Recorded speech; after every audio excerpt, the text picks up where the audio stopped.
Hello, I'm Ollie and this is Criminolly, where I talk about crime, pulp, horror, that kind of thing. Today, horror, it's my monthly unboxing of the Abominable Book Club subscription box.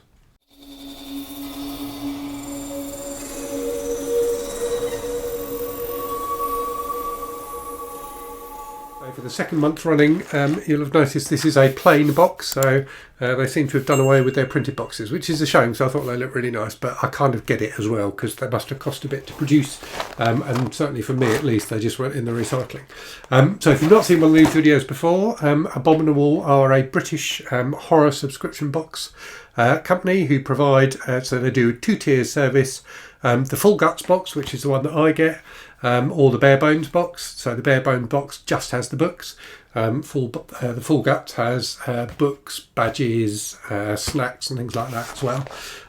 So I will unbox this for your viewing pleasure. We'll see what I've got. They usually come up trumps. You normally get some good stuff in them. So typically you will get two books. And then a mystery book as well. So two new releases or newish releases, and a mystery book as well, which is a pre-owned book from the kind of horror or thriller genres. Plus, as I say, some snacks and badges and stickers and things like that. So without further ado, I'm going to flip the camera and let's have a look and see what's inside. Okay, here we go. Sometimes I have an inkling as to what might be in the box by looking at kind of new releases that are coming out, but this month I haven't got a clue. There's a couple of new releases that are coming out soon that I suspect will end up in future boxes, but as for this one, I don't know what it's going to contain, so let's open it up and have a look. So we have got the mystery book, so let's put that to one side. And then the two new books. So this I've heard about, Gwendolyn Christie's, I don't know if that's how you pronounce her surname, Reluctant Immortals. I've seen this doing the rounds. It's a vampire novel and supposed to be pretty good. This one, Reprieve by James Han Matson, I've not heard of, but it looks like it's got some decent reviews on the cover. So I'll just continue going through the box and then I will read you the blurbs of both of these. That one's got a bit of the packaging material inside of it. Right, snack wise, we've got some almond nougat, and it looks like there's another thing as well, some cranberry and almond nougat, so those both sound very good. I do quite like a bit of nougat. What else have we got in here? We've got some bookmarks. There's a shining bookmark,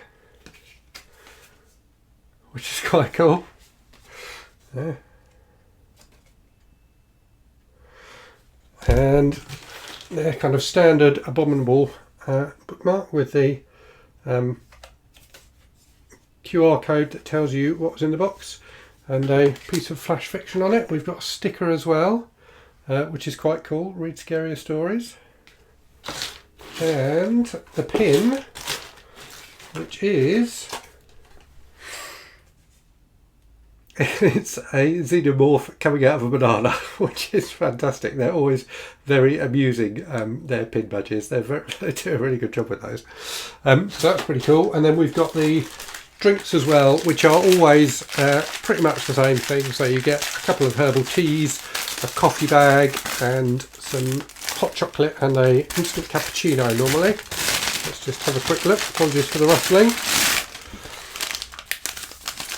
So yeah, we've got the Off Black strawberry and pink pepper tea bag, which I've started drinking these and they're really nice. Red berries and cinnamon, which sounds pretty good. There's the coffee bag. Galaxy hot chocolate. And the Nescafe cappuccino, which I'm slightly addicted to the cappuccinos, I have to say. I do think they're really good. Right, I'm going to stop filming now, sit down again, read you the blurbs on both those books, and open the mystery book. Right, let's read the blurbs on these two first. So I don't know a huge amount about either of these books. So firstly, let's do Reluctant Immortals. So Los Angeles 1967, Lucy Westenra and Bertie Mason, the forgotten women in Dracula and Jane Eyre, have been existing as undead mortals for centuries, unable to die and still tormented by the monsters that made them. Lucy has long fought against Dracula's intoxicating thrall, refusing his charismatic darkness and her ensuing appetite for blood. Bertha Mason, the mad woman in the attic, is still pursued from afar by Mr. Rochester, who wants to add her to his collection of devoted female followers. Then Dracula and Rochester make a shocking return to San Francisco to finally write their own futures. Lucy and Bertha must boldly reclaim their stories from the men who tried to erase them in this harrowing Gothic tale of love, betrayal and coercion. So that sounds pretty good. I've not read Gwendolyn Gist, but I think she's supposed to be pretty good. And it's not too long. It's quite a nice length, just under 300 pages. What I don't know is if I need to read Jane Eyre in order to appreciate this. So if anyone's read it, let me know if you think I should read Jane Eyre first. I do have a copy of it back there somewhere. Right, Reprieve then by James Han Matson, which, as I say, I've not heard of, but some good reviews on the cover. Clever, insightful and unnerving from the Observer. Brilliantly conceived and unsettling from the Sunday Times. The name rings a vague bell, but I don't think I've definitely not read anything by this author. So let me read you the blurb. When Brian, JD, Victor and Jane team up to compete a full contact escape room, it seems simple. Hold your nerve through 6 terrifying challenges, collect all the red envelopes, win a huge cash prize. But the real horror is unfolding outside of the game, in a series of deceits and misunderstandings fueled by obsession and prejudice, and by the end of the night one of the contestants will be dead. That sounds like quite a fun thriller, doesn't it? Yeah, I quite fancy that. It sounds like a good kind of holiday read. Right, so those are the 2 main books. Here we have the mystery book. I've trimmed the string on the back in preparation for opening it. So let's unwrap it and see what we've got. So it definitely feels like a paperback, but a kind of trade paperback style rather than mass market. It is I Follow You by Peter James, which is not one I've read by Peter James. So I've read a few of his books. He is an author who's local to me, so he writes books based in Brighton, which is the nearest kind of big town or city to me, and has written a series of books about a detective called Roy Grace, which I've read a few of, but this is, I think, not one of the Roy Grace books, and certainly not one that I've read. I wonder how old it is. It's a new one, 2020. Okay, well, yeah, he does write. He's not a fantastic thriller writer, but I would say he's a competent thriller writer. So I shall give that a go at some point as well. So I hope you found that interesting. Maybe not a stellar month for Abominable, but certainly a pretty decent month in terms of the books. Looking forward to reading all of those.